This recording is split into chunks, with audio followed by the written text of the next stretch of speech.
Several decades ago, the U.S. government says, if we work with the CCP, we can change the CCP into a democracy. It didn't happen. America did not change the CCP. The CCP changed America. There are several issues here. Yeah. One, there's obviously the huge national security issue.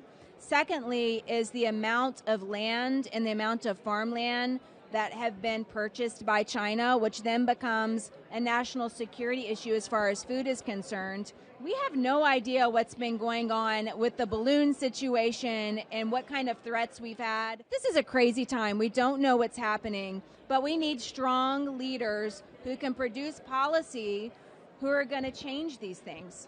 If you became successful in your bid for the U.S. Senate, what would you do to stop the CCP? So there's several issues. One is the opioid epidemic. We have so much fentanyl that's originating out of China that's killing so many people across this nation. So just by closing off the border to stop the movement of those drugs would stop the destruction of the families here. That's a big issue as far as China is concerned.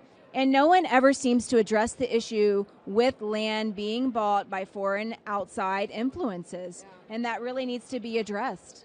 Economically speaking, we ended up having too much trade with China, which then resulted in Americans not having jobs and a lot of our small towns shutting down. So we have to go back to better trade deals where the American people are not suffering and China is benefiting. Another national security issue is the spread of China globally.